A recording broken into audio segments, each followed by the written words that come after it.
Muito bem, cá estamos, aniversário do nosso querido Sigmund Freud, 164 anos do nascimento dele. Muito bem, a gente vai achar outras coisas aqui. Aqui. Muito bem, então temos ele aqui, aniversariando. Peraí que o óculos dele está torto. A festa dele está aqui. Tem alguns convidados na festa. O Lacan veio, o Lacan está aqui também para a festa. E quem mais? O Reich também veio para a festa, está aqui. E claro, o vovô da história, o Winnicott, também está aqui na festa. Então uma festa muito divertida. Deixa eu ver, deixa eu até deixar eles aqui. Deixar o Freud aqui, ó, ele tá aparecendo para tudo. Ó, que ele aparece para uma câmera, para outra. Vou me posicionar mais para trás já já. Lacan tá aqui e o Reich aqui. Reich aqui. Ele tem uma relação um pouco mais de... Reich é mais subversivo na história, aí, né? Foi expulso de movimento e tudo mais. Só que quem faz esses bonecos é um cara chamado Leandro Liporage, um cara muito legal. Tá lá no Instagram, que você encomendar o cara faz. Ele faz, tipo, se quiser fazer a miniatura sua, se você for narcisista a esse ponto, quiser fazer uma miniatura sua, você pode fazer. Olha só. Bom, essa live aqui é uma live especial. Eu fiz aí tive aí 2 semanas sem fazer live nenhuma. Cara, não vai dar certo eu segurar essa guitarra aqui. Deixa eu guardá-la antes que eu faça merda.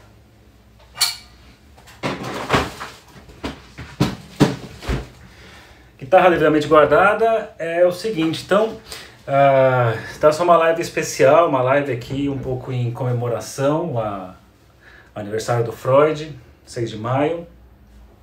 E também, né, lembrando aqui, são as lives de quarta-feira à noite, que eu fiquei 2 semanas sem fazer, por uma questão de agenda muito puxado, muita coisa para fazer, muitos atendimentos. Tem os cursos que eu já tenho o contrato fechado, que eu tenho que fazer esses cursos, então eu precisei dar uma segurada aqui, dar uma respirada. O Jung não foi convidado, não foi. O Jung é caso antigo, né, cara? E caso antigo é difícil. Gabriela apareceu aqui, olha só, no Facebook. Então o que vai acontecer? Normalmente nós alternávamos semanalmente, uma semana uma live do Lacan, uma outra semana uma live do Winnicott. E trabalhando aí os textos, né, no Lacan, trabalhando o seminário 1, no Winnicott, trabalhando o ambiente e os processos de maturação. E eu gosto muito de estudar Freud, particularmente acho muito legal, acho que é um texto gostoso de ler.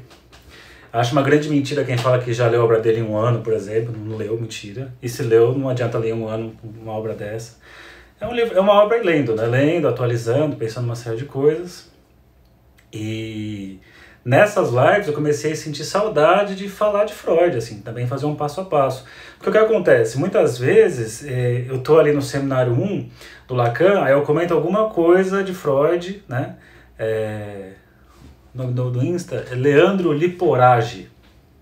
Depois eu até marco, eu faço uma fotinho deles aqui, eu posto lá e marco o nome do cara. É bem legal. Então, Freud aparecia quando eu falava, sei lá, do seminário 1, eu trazia alguma coisa ali do Freud complementando ou articulando com Lacan, ou mesmo fazer com Winnicott, mas eu não seguia nenhum texto do Freud propriamente dito.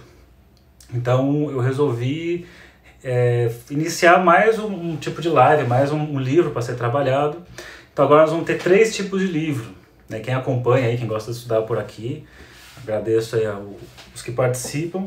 Então vai ser uma semana vamos trabalhar Freud, que inicia hoje, na outra semana trabalhar o Winnicott, que já era, hoje seria ele, né, pensando na vez, né, de semana a semana, e na outra semana é o Lacan, e a coisa vai ficar nesse processo, né, Freud, Winnicott, Lacan, Freud, Winnicott, Lacan.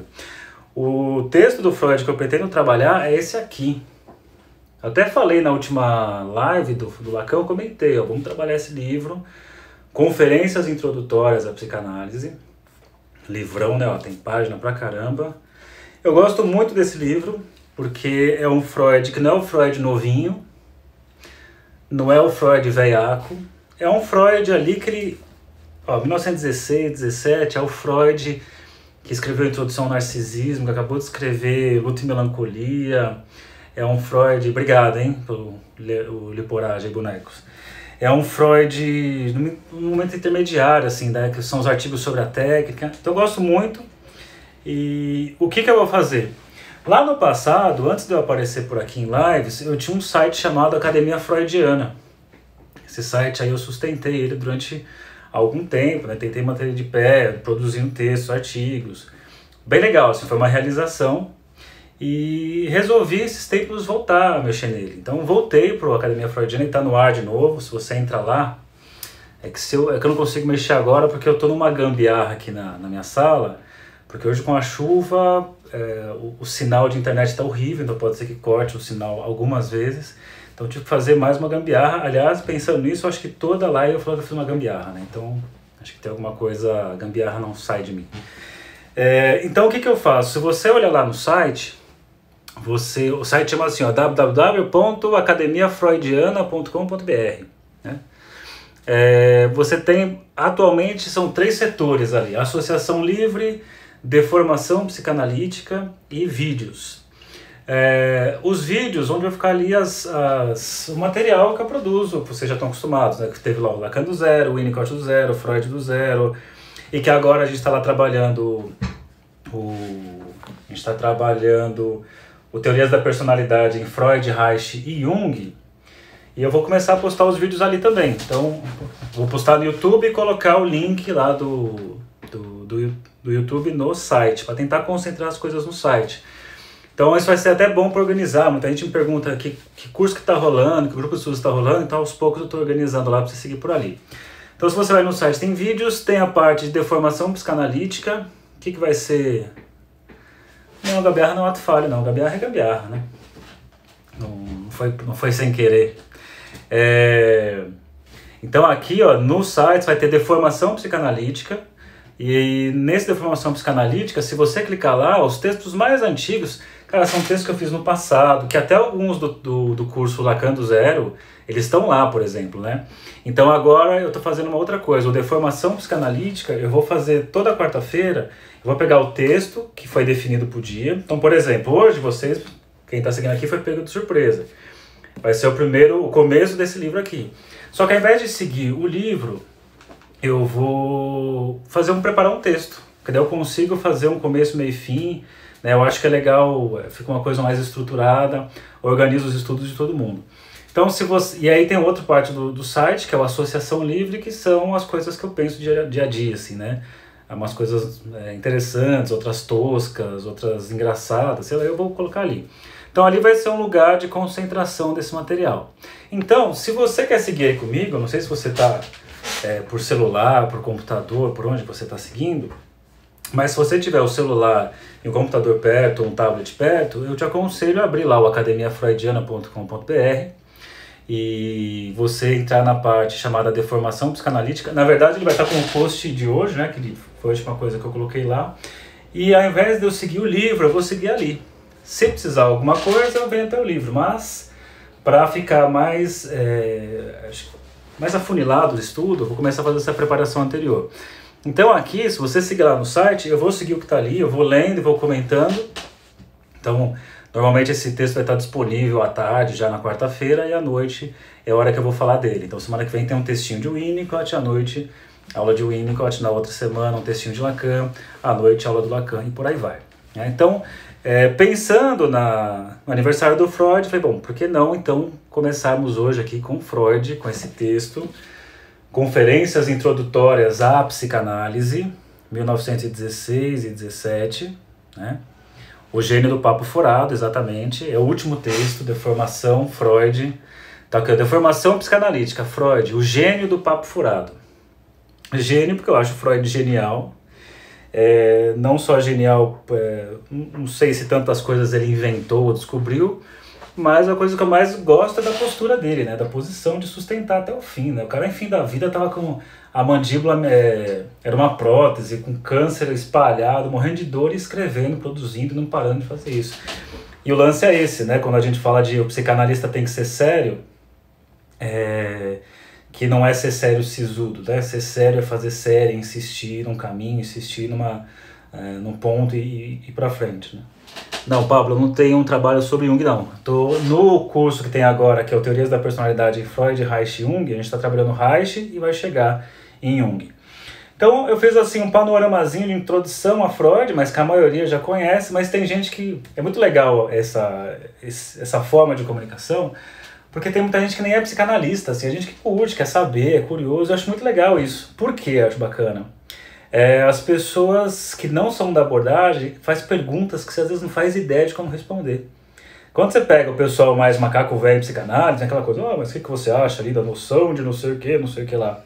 E a galera que não é dessa, às vezes da área, ou tá chegando agora, faz perguntas, você fica assim, nossa, cara, por que eu nunca pensei nisso, né? Que é aquela sensação gostosa de dar aula na faculdade, às vezes pegar pessoas que estão entrando na faculdade, tem umas perguntas que no começo eles ficam com vergonha, tem vergonha de perguntar. Não fique com vergonha, cara. As perguntas iniciais são as mais legais. A pergunta de quem já é, às vezes, muito experiente, é aquela pergunta que o cara pergunta, ele nem quer saber, ele quer só saber se a sua resposta tá mais legal que a dele, né? O que você acha do conceito tal? O cara já estudou isso 20 anos, ele quer saber como é que você fala. Então, é que nem... Bom, enfim. Então vamos seguir aqui o texto, ó. Deformação Freud, o ato falho, aula 1. 6 de maio de 2020. O eu não é senhor em sua própria casa. Essa é uma afirmação freudiana que localiza a psicanálise em meio a tantas áreas do saber, principalmente dentro de uma tradição cartesiana, do cogito, né, do penso, logo existo. Descartes comprovou com o seu método que, se é possível duvidar da existência de todas as coisas, se é possível provar a existência de todas as coisas, inclusive da própria existência, então é possível afirmar a existência de alguma dúvida. Nossa, desculpa, li tudo errado. Vou ler tudo de novo aqui, porque fica chegando as mensagens e eu fico prestando atenção. Não vou prestar atenção, não.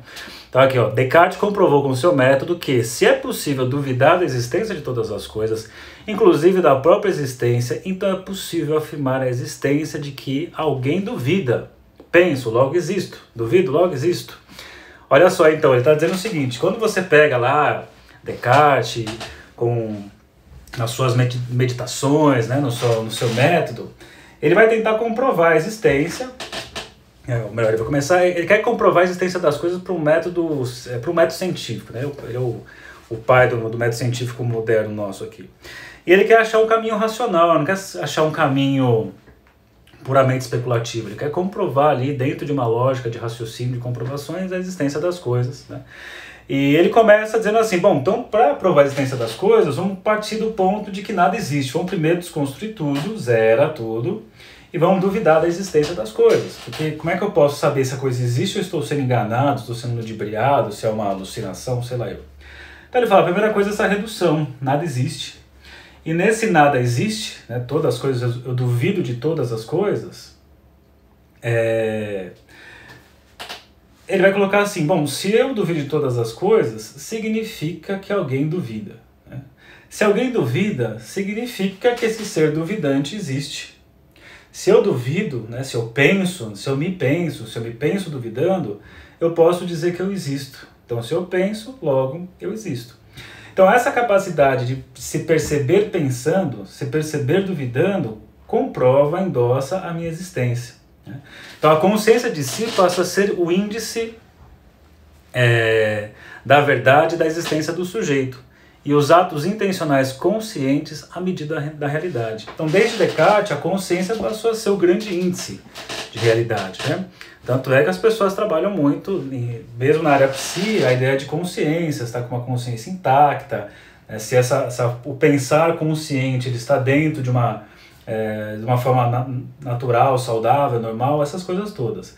Com o Freud vai ter um probleminha aí, tanto que ele vai dizer que ele causa a terceira ferida da humanidade.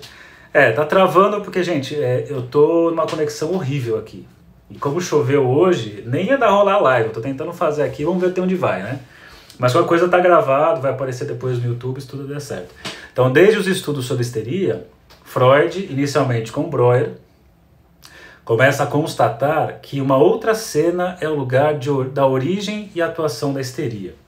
Como se no outro lugar da pessoa, do paciente, algo acontecia e o médico só tinha condições de enxergar o que escapava para o plano da percepção consciente imediata. Ou seja, quando você pensa na questão da histeria, lá com Breuer, com Freud, com Charcot, você tinha ali aquilo que era apresentado em termos de sintomas, os médicos ali se interrogando, mas o que tem, né? Essa doença de simulação, a pessoa está fingindo, mas mesmo assim a pessoa sustentava aquele sintoma. Só que parece que aquele sintoma que aparecia para cá, né? E o Freud ia mostrar isso, ele tinha a ver com alguma coisa que acontecia num outro lugar na pessoa. É como se existisse um teatro acontecendo em algum lugar, né?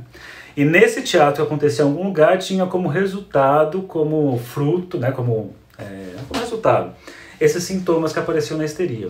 Então é muito legal pensar nessa ideia, porque quando você pensa um pouquinho consciente em Freud, é como uma cena acontecendo, né? Uma cena primária, uma cena que insiste ali ficar se repetindo, e a pessoa, o médico, não consegue enxergar isso, mas isso está acontecendo lá dentro, mas só consegue perceber os sintomas. Então, enquanto os médicos silenciavam os sintomas dos pacientes, o Freud foi o cara que foi escutar os sintomas dos pacientes. Me conta desses sintomas, ele começou a ver que tinha uma coisa rolando ali, uma outra cena acontecendo, uma outra cena num outro lugar. Então é legal pensar por essa via. Então aqui, o que escapava era ignorado pelos médicos. E justamente o que foi descartado pelos outros, merda para uns, foi adubo para o Freud.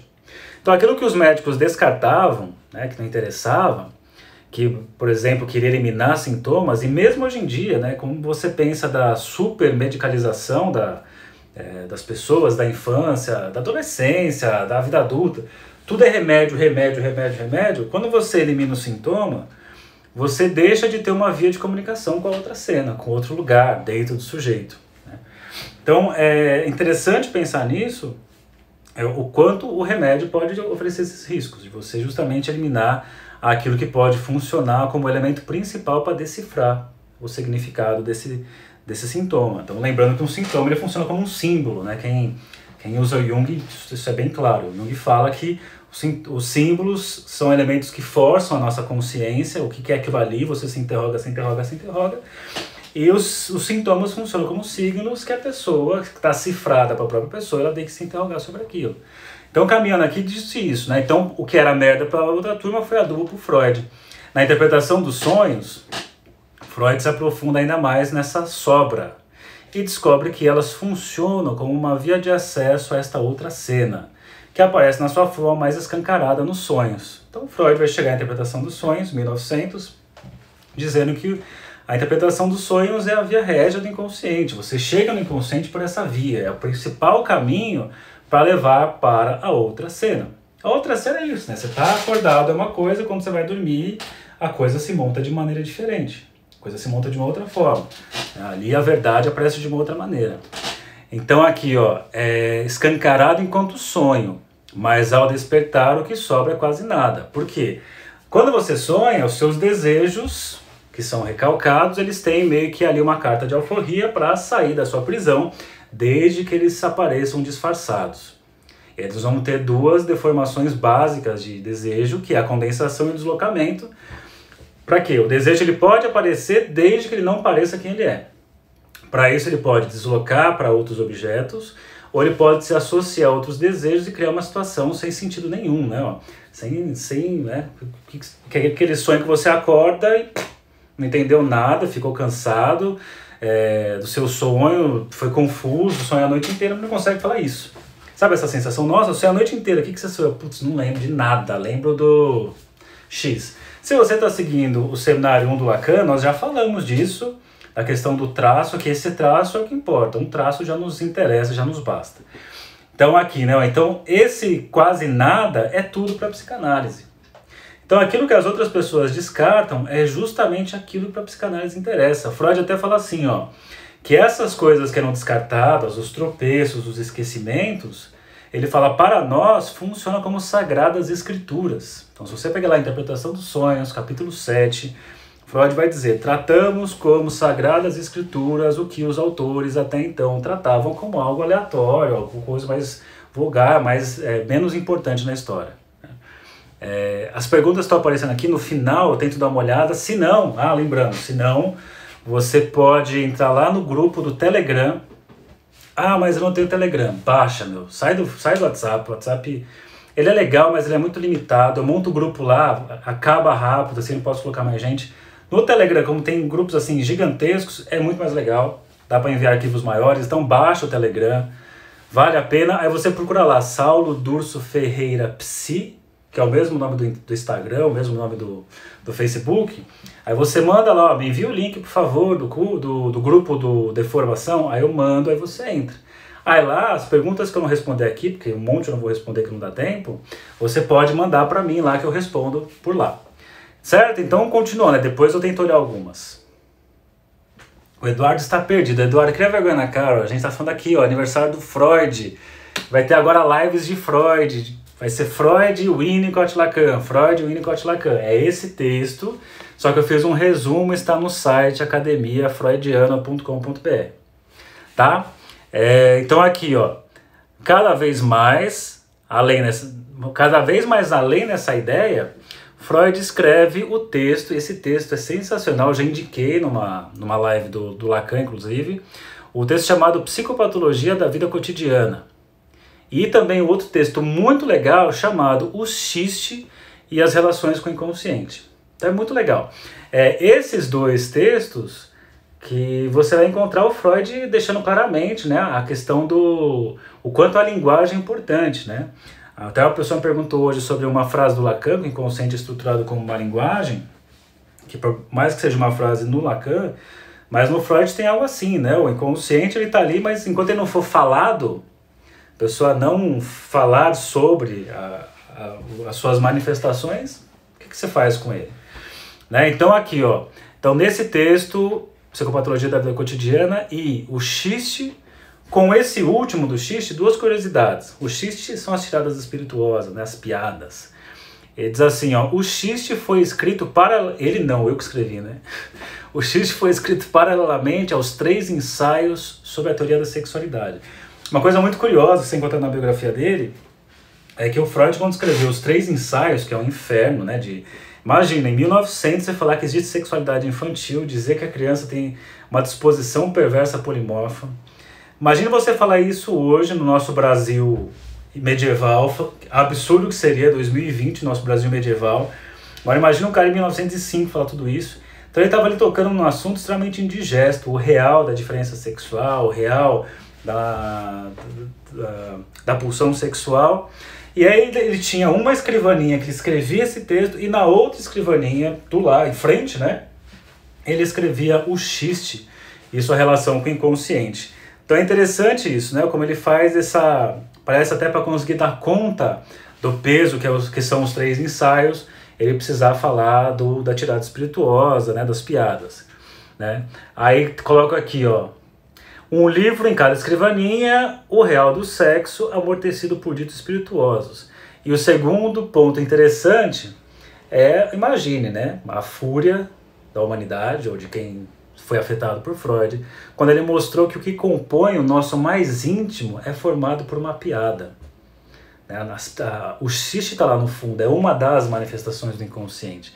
Então já pensou que as nossas maiores dores também têm como elementos inconscientes essas tiradas espirituosas, as piadas? Freud escancarou o sexual e o risível do humano. E as gerações futuras fizeram e fazem esforço para tornar a calar o que ele escancarou. Freud apareceu como um ato falho nas áreas dos saberes e, como todo ato falho, com sua estrutura de furo, ele fez com que se fale e fale mais em torno de seu furo. Os que se fascinam e falam bem e os que odeiam e falam mal. De tempos em tempos sempre aparece um livro dedicado a destruir a psicanálise. Mas parece que aqui literalmente temos falem bem e falem mal, mas falem do ato falho. Que é uma coisa que você vê, né? O Freud ele trouxe aí, ele escancarou pra gente. Aí vai ter aquela galera assim, mas o Freud não foi o primeiro a falar, porque tem um livro de não sei quem que já falou isso, tá? Porque não sei que lá, o Nietzsche já falou isso, tá? O Schopenhauer já falou isso, tá? Não sei quem já falou isso, tá? Se você vai nesse raciocínio, todo mundo já falou alguma coisa antes. Então, Mesmo quando você pega lá o Schopenhauer, alguém já falou isso antes. Tá, o lance não é que o cara inventou alguma coisa, o lance é que ele pegou vários conhecimentos que ele tinha ali disponível, e ele foi articulando uma coisa com a outra, uma coisa com a outra, uma coisa com a outra, e chegou ali numa teoria. Isso é legal, né? Ninguém inventa uma teoria do zero completamente original, só dentro de sei lá do que. Certo? Então aqui, ó. E geralmente sempre saem esses livros atacando Freud, e recentemente saiu, né? O cara passou... eu não comprei ainda esse livro, não sei se já tem disponível, mas saiu uma vez o livro negro da psicanálise, que é atacando a psicanálise. Aí saiu esse agora, né, que é o cara criticando Freud, dizendo que nem Aristóteles, porque daí isso vai para trás, aí você vai ter, né, tem gente antes falando. E é um cara assim que ele critica Freud, ele critica o Lacan, fala que uma vez foi jantar, Lacan estava junto, Lacan não fala coisa com coisa. E aí ele passou então 40 anos se dedicando a estudar a psicanálise, os erros dela. Aí, porra, se passar 40 anos se dedicando aos erros da psicanálise, é o famoso amódio, né? O amor com ódio é aquela coisa, eu amo odiar a psicanálise, ou odeio amar a psicanálise. Enfim, brincadeiras à parte, então parece que isso que tentam tapar em Freud, e interessante, ó. Isso, tem uma criança agora chorando que meu filho chegou, está indo pro banho, e acho que ele não quer tomar banho, mas aguentemos, né? Quarentena. Não, tem o Frey aí também, o Michel Frey, mas ele é outro. Só que ele é assim, ele é um cara que primeiro ele escreveu o livro, quando ele pega lá Tratado de Ateologia, Patrícia, ele pega o Freud e ele usa, né? Vai falar que o Paulo foi o grande histérico da humanidade, que Paulo pegou o seu sintoma pessoal, universalizou, e aí depois ele escreve livros atacando Freud. Então, né? Só que é interessante pensar nisso de abafar Freud, não só nessa turma lá bem longe da psicanálise, mesmo psicanalistas, que você pega a psicanálise, eu já escutei gente falando pra mim assim, hoje em dia não se pensa mais, né, na teoria da sexualidade, não é mais assim, hoje em dia é outra coisa. Que foi um trabalho que aconteceu muito com escolas, tipo britânica, americana, de começar a colocar os afetos no lugar, começar pensar a questão do vínculo, deixando a sexualidade de lado. Isso é muito legal quando você pega o discurso de Roma do Lacan, que é o Função e Campo da Fala e da Linguagem, acho que é assim o nome, eu sempre erro esse nome, que ele fala assim, o eclipse da psicanálise quando você deixa de lado dois conceitos, que é inconsciente e sexualidade. Se você deixa de lado inconsciente e sexualidade, nós vamos ver aqui na aula de hoje que o inconsciente freudiano é sexual, o que sobrou para a psicanálise? Não tem nem inconsciente, nem sexualidade, então o que é isso? Né? Então pensemos. Aí sim chegamos na parte chamada... Então pensem nisso, mesmo psicanalistas pós-freudianos começaram a tentar calar Freud, né? Com essas ideias dele. Aí chega agora a conferências introdutórias, que é literalmente quando você pega aqui esse livro que nós vamos trabalhar. Eu não consegui ainda um PDF para mandar para a galera, mas eu sei que sempre tem algumas pessoas que conseguem, não sei como essas pessoas conseguem, eu acho muito incrível. Mas é aquele PDF bom para ler mesmo. Então esse livro é legal, ou se for comprar o livro físico, ele não é tão caro, né? Um livro, sei lá, acho que é 50 e pouco, 60 reais, então é um preço bom. Até pelo tamanhão que ele tem. Mas de qualquer forma, eu vou seguir fazendo esses resumos aqui, essas aulas, para a gente seguir de forma mais precisa. Cara, se tiver o PDF dessa edição aqui da Companhia das Letras e quiser mandar lá pra gente, ó, vai ser sensacional. Então aqui, a psicanálise é um procedimento... Isso aqui são palavras do Freud que eu fui costurando algumas coisas, tá? Então não é coisas que eu inventei. Onde for coisa minha, eu falo, isso aqui fui eu que falei, isso aqui é o Freud que falou. Então aqui, eu fiz um resumão, né? Ó, a psicanálise é um procedimento de tratamento para doente dos nervos, com um método que exige muito esforço por parte do analisando e que podemos garantir o sucesso e que não podemos garantir o sucesso do processo. Tudo Freud falando isso. E aí, Mel, beleza? Como é que tá aí em Bento do Sapucaí? É isso? Acho que é isso. Além de tudo, existem as dificuldades relacionadas ao ensino da psicanálise. No tratamento psicanalítico não ocorrem senão trocas de palavras entre o analisando e o médico. Então o Freud ele abre essa conferência meio que desanimando a galera. Ó, psicanálise é um método que exige muito esforço, não é garantido sucesso, não garantimos nada, não tem grandes... não trabalhamos com remédio, não trabalhamos com raciocínio tal. A questão é na linguagem, escutando através da fala. Aí ele até coloca aqui, ó, com uma afirmação dessas, só podemos esperar mais críticas do tipo. Aí o Freud dizendo, como se pode fazer alguma coisa contra a doença apenas com palavras? Eu escuto isso até hoje, cara. Até hoje, a pessoa se chega para análise, ou se faz análise, a pessoa do senso comum, chega assim, eu não entendo como é que funciona isso, eu não concordo que só falar funciona. Né? Negócio que psicanálise existe há mais de 100 anos, e a gente está fazendo essas coisas, mas tem gente que diz, não entendo como isso acontece, não concordo que isso acontece. Até aí eu também não entendo eu não entendo, cara, como é que um avião voa, literalmente, eu não entendo como é que a minha TV funciona, como é que, sei lá, eu não entendo como o 5G funciona, mas funciona. Claro, então é difícil às vezes você explicar em poucas palavras para uma pessoa um processo que é muito complexo, né? E geralmente implica, inclusive, que você passe por uma análise. Né? Porque você estudar psicanálise sem passar por uma análise fica uma coisa um pouco... né? Fora do seu campo da experiência, aí fica um saber racional. Enfim, então ele está dizendo isso, ó, como se pode fazer alguma coisa contra a doença apenas com palavras? Essa afirmação tem mais de 100 anos, imagine no dia de hoje, né, que você tem lá o Valdemiro vendendo feijão que cura o coronavírus, que você tem nossa era das trevas aqui no Brasil e no mundo, né, alguns lugares, com tantas máquinas, tecnologias, novos métodos e medicamentos, o psicanalista ali ainda com suas palavras. Aí, gente, não tem como. Pensando nesse contexto, a psicanálise é um papo furado.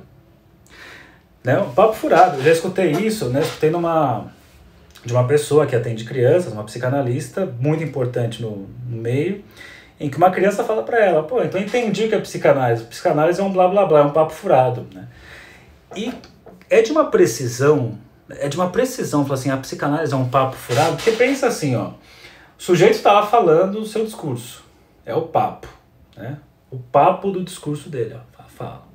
E quando você está na análise, tem os tropeços da linguagem, tem o lapso, tem o ato falho, tem o xiste, tem ali uma coisa que faz um buraco, olha isso, é o papo e o papo furado, o papo da pessoa, blá blá blá, né? Então esse papo furado é isso. O papo que tem um furo ali, é justamente o furo que nos interessa, o furo onde a coisa vai ficar orbitando em torno, né? Então, para Freud, as palavras têm muitas implicações. Em sua origem, as palavras eram... Acho que está escrito errado. As palavras eram magia. Ah, não, tá certo, eram magia. E ainda hoje, a palavra conserva muito de seu velho poder mágico. Com palavras... uma pessoa é capaz de fazer outra feliz, ou de levá-la ao desespero. É com palavras que o professor transmite seu conhecimento aos alunos, e é também por intermédio das palavras que o orador arrebata a assembleia de ouvintes e influi sobre os juízos e as decisões de cada um deles. Palavras evocam afetos e constituem o meio universal de que se valem as pessoas para influenciar umas às outras. Não devemos, pois, subestimar o emprego das palavras na psicoterapia, e sim nos dar por satisfeitos se pudermos ser ouvintes daquelas palavras que são trocadas entre o analista e seu paciente. Então isso é uma fala do Freud, uma citação do Freud, que nesse texto, na página 22, muito legal pensar nisso, né? A gente fala são só palavras, mas quando você leva para essa dimensão que o Freud apresenta, cara, é muita coisa, é muita coisa. Quanta palavra que você escutou na vida e que ressoa até hoje, infinitamente. Até falam isso, que um soco você esquece, mas uma palavra dita você não consegue apagar. Você só consegue compor ela como outra coisa.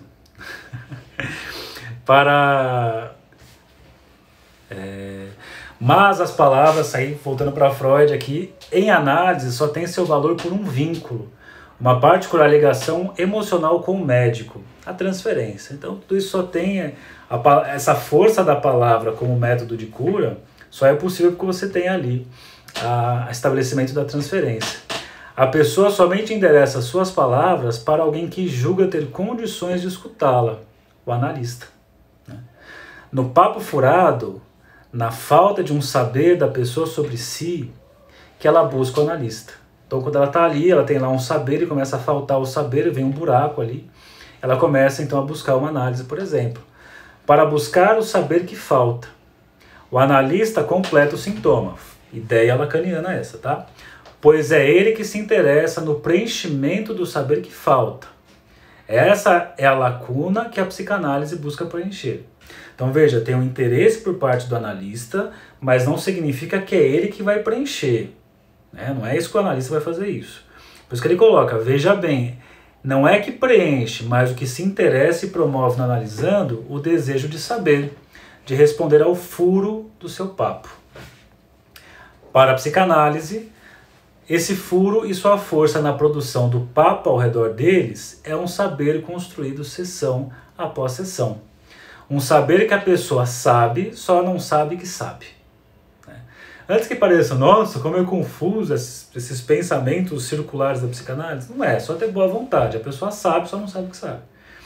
E como é que ela vai descobrir? Ela vai descobrir na análise que ela já sabia. Tanto é que a pessoa fala assim em análise, nossa, mas sempre foi isso, eu sempre soube.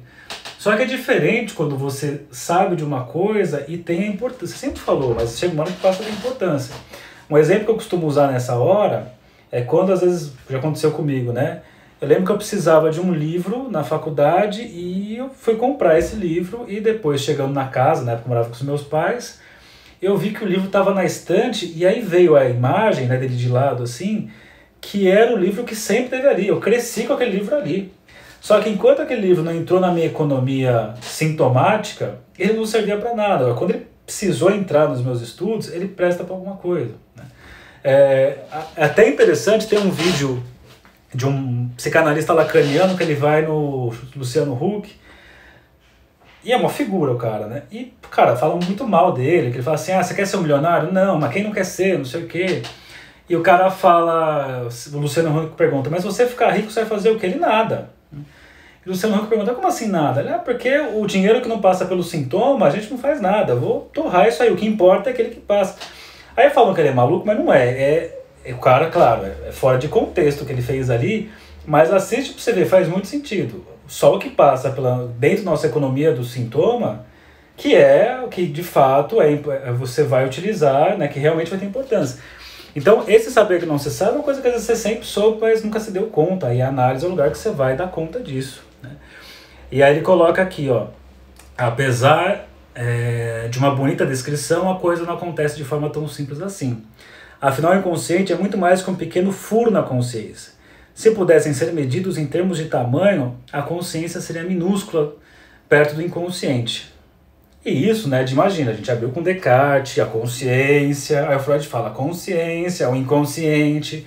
Ele diz, Freud dizendo, isso ofende o mundo inteiro, os processos psíquicos são em si inconscientes, e que os conscientes são meros atos isolados. Ou seja, a ferida narcísica que ele traz junto com Copérnico e com Darwin, né? A definição do psíquico para a psicanálise é de que ele se compõe de processos tais como sentir, pensar e querer, e ela tem de postular a existência de um pensar inconsciente e de um querer insciente. E aí vem uma pergunta, né? E o que possibilita a estrutura descrita acima? Por que essa estrutura de inconsciente? E aqui Freud apresenta outra ofensa ao mundo. E apresenta a relação que existe entre a primeira parte desse texto com a segunda, que são os impulsos sexuais e o valor que eles desempenham extremamente grande, como causadores das doenças dos nervos e da mente. E por causa ainda mais, não, aí está escrito errado, e para causar ainda mais ofensa, tem que corrigir no site depois, esses mesmos impulsos sexuais contribuíram em não pouca medida para as mais elevadas criações culturais, artísticas e sociais do espírito humano. E como isso ocorre, né? Finalizando aqui nosso texto, eu tento pegar umas perguntinhas. Esses impulsos sexuais são sublimados. E a sublimação é a passagem do estado sólido para o gasoso, sem passar pelo líquido. Lembra disso na aula de química que a gente tinha? Isso não lembro. Você tem lá o estado sólido, ele deveria derreter, passar para o líquido, depois para o gasoso, mas você tem uma passagem do sólido direto para o gasoso sem passar pelo líquido. Por isso que o Freud fala de sublimação, porque os impulsos sexuais não passam para sua realização em ato para depois elas ir para um outro nível, né? ir para uma meta elevada. Ele fala que esses impulsos têm que passar direto para lá. Então, por isso que ele coloca, os impulsos sexuais não passam por sua realização sexual em ato. Por mais que você tenha ali, quando você fala dos 3 ensaios, a disposição perversa polimórfica, a criança colocando em ação as suas práticas pré-genitais. Mas ainda assim não configura a colocação em ato no adulto, por exemplo, que tem que sublimar. Então você põe aqui, a não ser, se a gente fosse pensar em Freud, nos 3 ensaios, no caso da perversão. Aí tem aqui. No entanto, a domesticação dos impulsos sexuais é precária. O perigo de que seus impulsos sexuais se neguem até o emprego, a sociedade não crê ameaça maior à cultura do que aquela que viria da libertação de seus impulsos sexuais. Ela, a sociedade, não gosta de ser lembrada, portanto, de seus fundamentos. Ou seja, essa coisa que rompe aí a consciência, que mostra a pequenez da consciência, essa coisa imensa do inconsciente, dos atos falhos, dos xistes, dos sonhos, Freud fala, isso tudo que tem ali tem a ver com essa passagem desses impulsos sexuais que não podem ser admitidos pelo homem na sua vida em sociedade, em cultura, e precisa ser sublimado. Isso é sublimado, mas não significa que o sujeito está livre disso, porque isso pode retornar a qualquer momento e a maior preocupação é que isso retorne. E o que o Freud fez foi o cara que mostrou, ó, retorna isso aqui, ó. E isso é o desejo humano, isso é o ato falho, o sonho tem a ver com isso. Então o mundo não o perdoa por isso. Por isso que a gente prefere, ter testes, coisas que expliquem como nós somos. Você vai fazer lá você pega ali o que a pessoa fala, você faz uma leitura, você isso é muito mais fácil do que ficar à mercê desse inconsciente que é sexual. E é isso que escapa em nossos atos falhos, é isso que Freud, com a psicanálise, trouxe ao mundo. Isso foi o genial em Freud, não porque ele descobriu isso ou aquilo, até porque muito do que ele falou já tinha sido falado. Seu grande trabalho foi articular esses saberes e sustentar ano após ano o que disse. Esse é o texto. Esse texto, gente, eu fiz uma breve introdução, porque é aniversário do Freud, só por isso, senão não faria. Mas se você pegar no livro, eu peguei aqui, ó, conferências introdutórias, primeira parte, os atos falhos. Eu vim aqui na introdução, parte 1, e eu fui até começar a parte 2. Então não entrei na parte 2. Então no próximo encontro, daqui 2 semanas, semana que vem vai ser o grupo do Winnicott, na outra semana o grupo do Lacan, aí a gente retoma desse ponto, mesmo esquema, na quarta-feira eu vou publicar um textinho, fazer um resumão lá, articulando algumas coisas, para a noite a gente chegar e fazer essa live, tá? Vou até confirmar o horário. Como eu tenho um tempinho aqui, deixa eu olhar umas perguntas aqui também tem umas perguntas ou não? Nossa, quanta pergunta. Vou pegar algumas aqui no Instagram, depois eu vou algumas lá no Facebook. Nossa, acho que não dá pra ir não. Nossa, não dá. Deixa eu ver. Jung foi expulso. Entrou. Jung não foi convidado, é verdade, não foi convidado. O Liporage, vou passar pra vocês. Carminatura do Winnicott. A live vai ficar disponível? Normalmente, quando eu não erro e aperto o botão certo, eu consigo gravar e depois vai pro YouTube amanhã. Vai pro YouTube, com o nome do livro, já tem aqui. Tô assistindo o Winnicott do Zero, obrigado. Fico feliz que você esteja gostando. Vai ficar disponível. Vai tudo pro YouTube. O último texto, o Gênio do Papo Furado. Você trabalha... A minha abordagem é psicanalítica.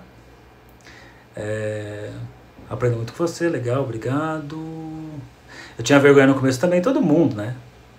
Na época que eu fazia a faculdade, meu professor era o Christian, cara. O Christian Dunker e a Maria Lívia Tourinho. Tipo, a vergonha era gigantesca.